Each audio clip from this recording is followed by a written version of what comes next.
Assalamualaikum warahmatullahi wabarakatuh. Alhamdulillahil aliyil a'la wal waliyul maula alladhi khallaqa wa ahya wa qaddara ala khalqihi biqada'i wal jaza. Ashhadu an la ilaha illallah wahdahu la syarikalah wa ashhadu anna Muhammadan abduhu wa rasuluhu la nabiyya ba'dah. Pemirsa El Sinta TV yang dirahmati oleh Allah Subhanahu wa taala. Allah adalah yang Maha Ghafur, yang Maha Pengampun, yang Maha memaafkan seluruh dosa-dosa hambanya. Sebagaimana dijelaskan di dalam Al-Quran, Qul ya ibadiyalladzina asrafu ala anfusihim.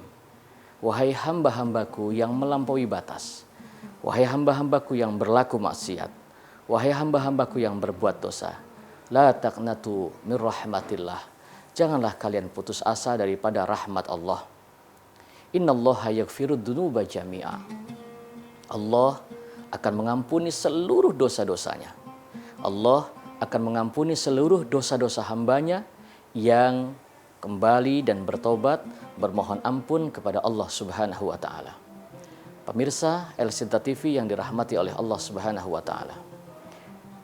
Rasulullah Muhammad SAW pernah duduk bersama malaikat Jibril. Dan Jibril disebutkan adalah yang menyampaikan wahyu kepada Rasulullah Muhammad. Rasulullah Muhammad tidak hidup pada zaman Siti Maryam. Rasulullah Muhammad tidak hidup pada zaman Fir'aun. Rasulullah Muhammad tidak hidup pada zaman Nabi Musa. Tapi Rasulullah Muhammad mampu menyampaikan dan menjelaskan apa-apa yang terjadi pada masa-masa terdahulu. Mengapa? Karena Rasulullah Muhammad memang diberikan Al-Quran, yang mana Al-Quran berfirman, "Dzalika min amba'il ghaibi nuhihi ilaika, wa ma kunta ladaihim id yulquna aqlamuhum ayyuhum yakfulu Maryam." Muhammad memang tidak ada pada zaman itu, tapi aku wahyukan, aku ceritakan kepada Muhammad peristiwa-peristiwa yang terjadi pada zaman-zaman dahulu dan masa-masa yang akan datang melalui wahyu Al-Quran. Pemirsa El Sinta TV yang dirahmati oleh Allah, Rasul duduk berdua dengan malaikat Jibril. Lalu Jibril berkata dan bertanya kepada Rasulullah. Apa pertanyaannya? Wahai Muhammad, tahukah kamu mengapa di mulut Fir'aun itu ada pasirnya? Rasul menjawab, saya tidak tahu wahai Jibril. Jibril mengatakan, ya Muhammad, aku ceritakan kepadamu. Mengapa pada jasad Fir'aun di mulutnya ada pasirnya? Ketika Fir'aun ditenggelamkan oleh Allah. Wa id faraqna bikumul bahra fa'anjaynakum wa aghraqna ala fir'auna wa antum tangdurun. Tidakkah kalian melihat ketika Fir'aun ditenggelamkan oleh Allah?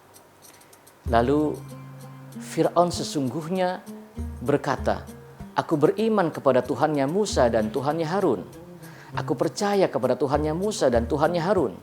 Lalu Fir'aun ketika terombang-ambing di laut, Fir'aun akan berucap taubat dengan menyebut kalimat La ilaha illallah. Namun kata Jibril, sebelum Fir'aun mampu menyebut kalimat La ilaha illallah, baru berkata La ilaha, maka aku turun ke dasar lautan. Aku mengambil pasir dan aku sumpalkan ke dalam mulut Fir'aun, sehingga Fir'aun meninggal, tidak bisa bertobat dan tidak mampu mengucap La ilaha illallah. Baru berkata La ilaha, sudah meninggal karena disumpal mulutnya oleh malaikat Jibril. Lalu Jibril dipanggil oleh Allah Subhanahu wa taala. Wahai Jibril, mengapa kau sumpal mulut Fir'aun? Jibril menjawab, aku benci kepada Fir'aun bukan hanya karena dosa-dosanya, bukan hanya karena membunuh.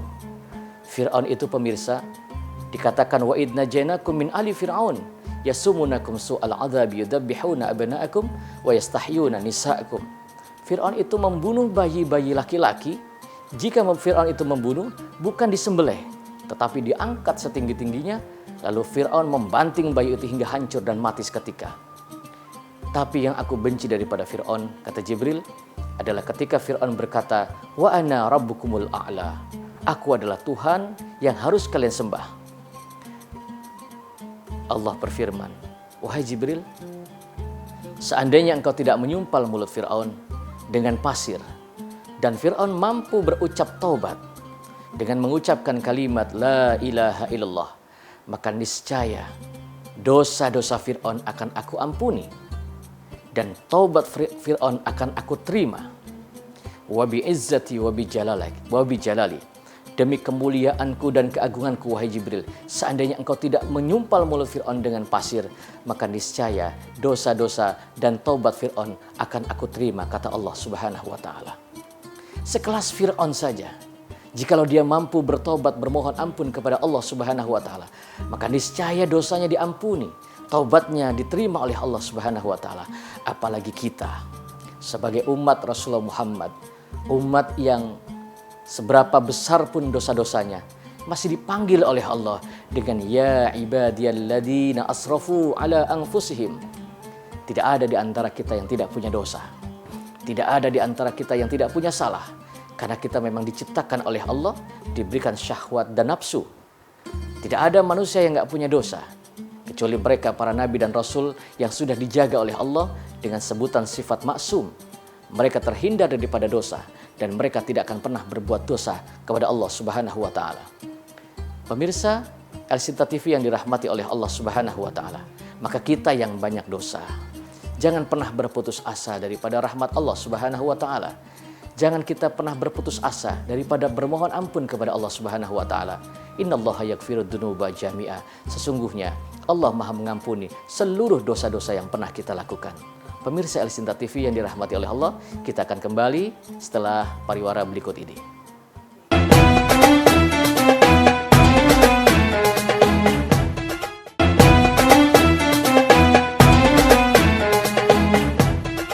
Pemirsa El-Sinta TV yang dirahmati oleh Allah Subhanahu wa ta'ala, maka alhamdulillahilladzi ja'alani min ummatin Muhammad sallallahu alaihi wasallam. Kita bersyukur kepada Allah dijadikan umat akhir zaman. Umatnya Rasulullah Muhammad sallallahu alaihi wasallam, umat yang penuh ampunan dari Allah Subhanahu wa ta'ala. Pemirsa El-Sinta TV yang dirahmati oleh Allah Subhanahu wa ta'ala, maka tidak ada di antara kita yang gak punya dosa. Dosa kepada orang tua, dosa kepada keluarga, dosa kepada saudara, apalagi seorang istri terkadang lupa membentak suami, terkadang lupa maki-maki suami, terkadang lupa memberikan yang terbaik untuk suami. Saya pernah ditanya, mengapa Ustadz hanya orang wanita saja yang harus berbakti kepada suami?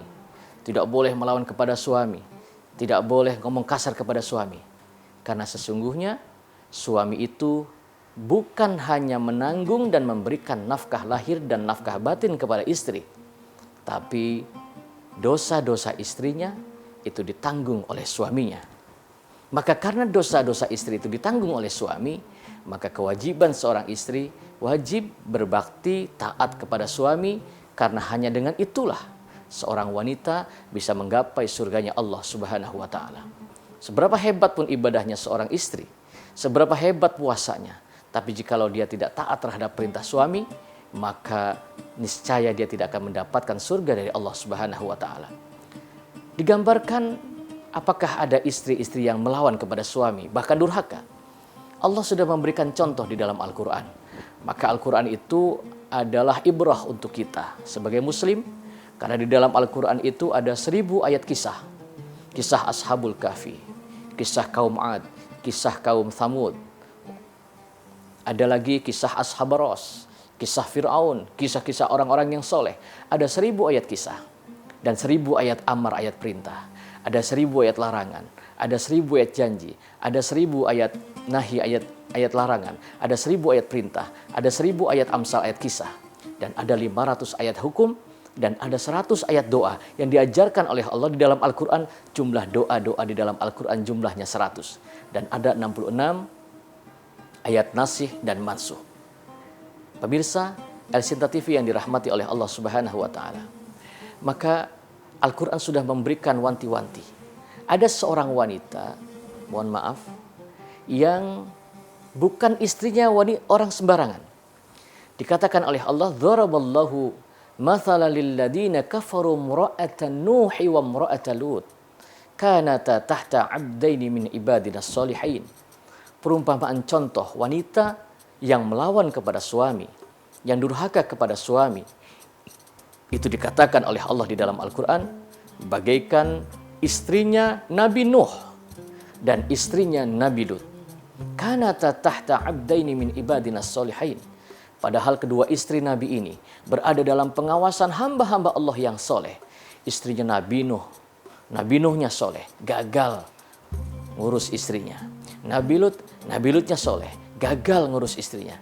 Maka yang terberat di dalam kehidupan kita, yang menjadi musuh di dalam kehidupan kita, bukan orang yang ada di luar rumah, bukan orang yang ada di dalam lingkungan kita, tetapi yang terberat yang menjadi musuh di dalam kehidupan kita adalah keluarga kita itu sendiri. Maka anak juga bisa jadi musuh, istri bisa jadi musuh, suami bisa jadi musuh. Maka kita berdoa bermohon kepada Allah Subhanahu wa taala, mudah-mudahan istri-istri kita dijadikan oleh Allah sebagai istri yang solehah yang taat kepada suami, dan anak-anak kita dijadikan oleh Allah sebagai anak-anak yang soleh dan solehah. Pemirsa El Sinta TV yang dirahmati oleh Allah Subhanahu wa taala.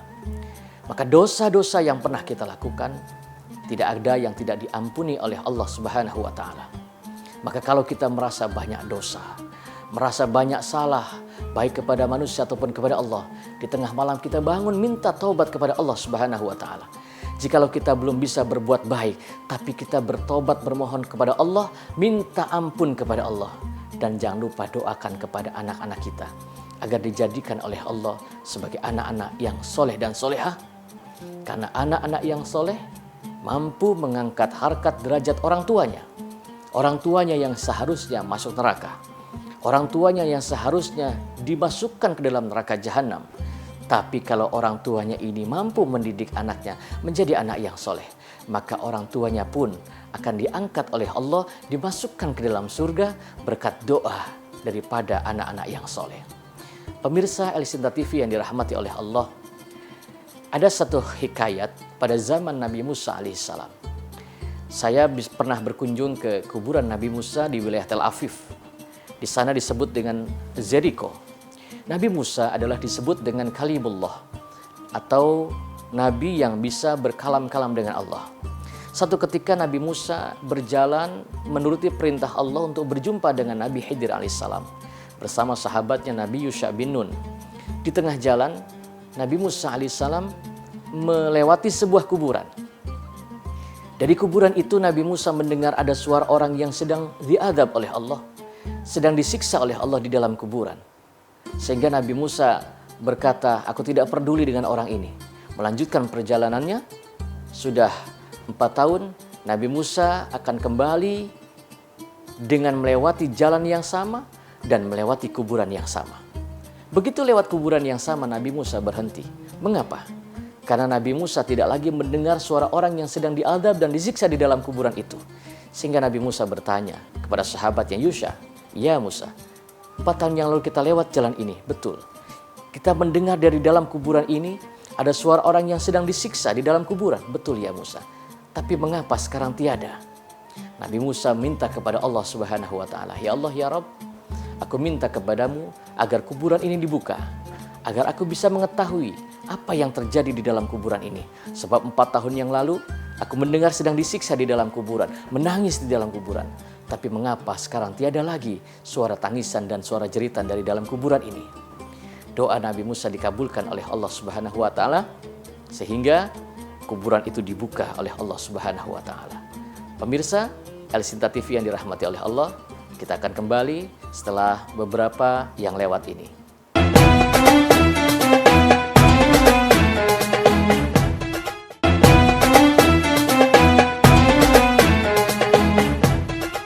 Pemirsa El Sinta TV yang dirahmati oleh Allah Subhanahu wa taala.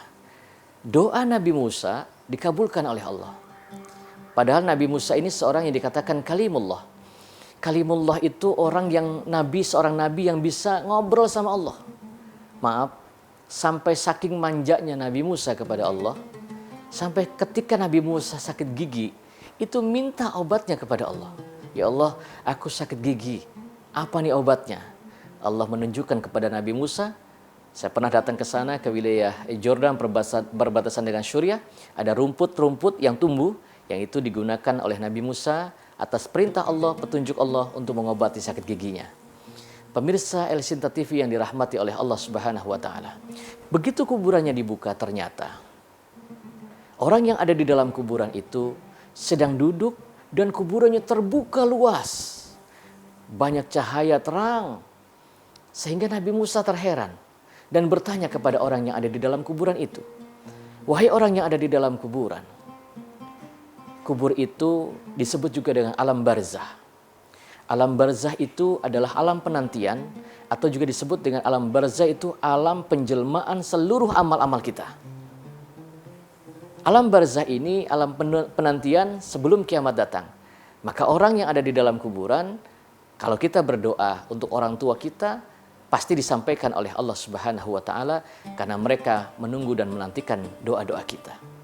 Pemirsa Al-Sinta TV yang dirahmati oleh Allah Subhanahu wa Ta'ala, orang di dalam kubur itu ditanya oleh Nabi Musa sehingga menjawab, "Wahai Musa, pantas kalau aku disiksa.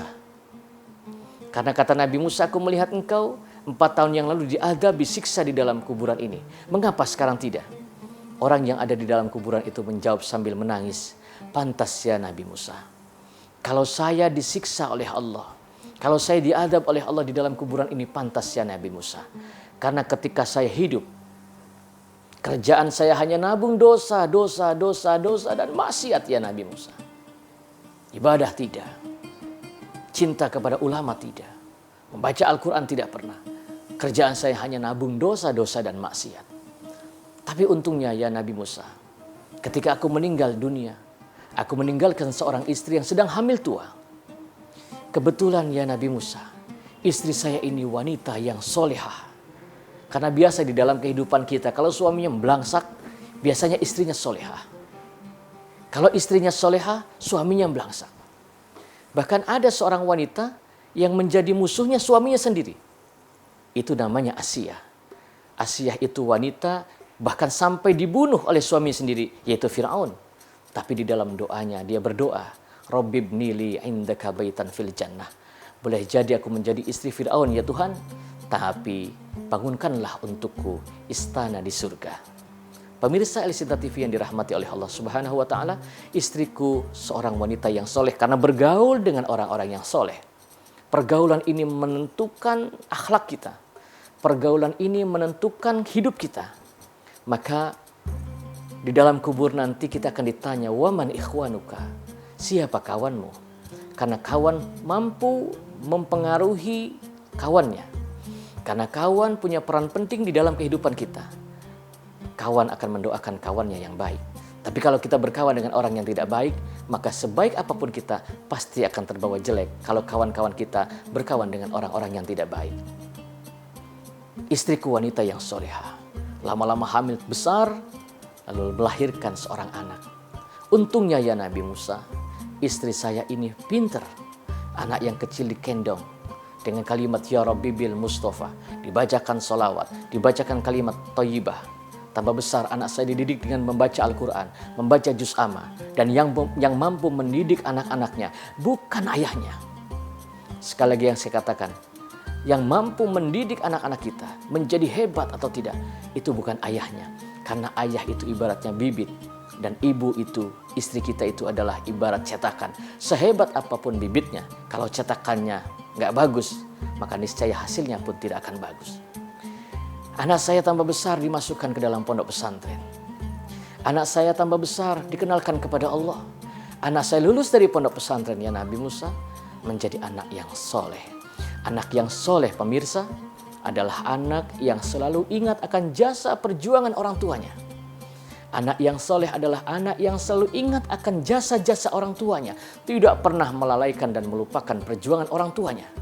Maka anak yang soleh mencari kuburan ayahandanya ya Nabi Musa. Anakku yang soleh berdoa di hadapan kuburanku. Anak yang soleh berdoa, "Rabbighfirli dzunubi wali walidayya warhamhuma kama rabbayani shaghira." Ya Allah, ampunilah dosaku ini ya Allah, dan dosa ayahku di dalam kuburan ini ya Allah. Jika ayahku penuh dosa dan maksiat, ampuni dosa-dosanya ya Allah.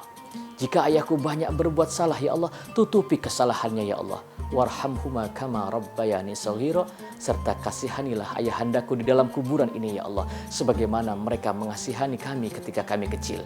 Doanya anak yang soleh mampu mengguncang arasnya Allah Allah firman kepada malaikat Jibril, Jibril turun ke dunia, angkat siksa orang tuanya, ganti dengan beberapa kenikmatan kubur, karena jaminan doa-doa daripada anaknya yang soleh, yang bersambung kepada orang tuanya, sehingga orang tuanya mendapatkan ampunan dari Allah Subhanahu wa Ta'ala. Betapa luasnya ampunan Allah Subhanahu wa Ta'ala, maka kita jangan pernah berputus asa untuk berminta ampun kepada Allah, untuk bertobat daripada salah-salah dan dosa-dosa yang pernah kita lakukan.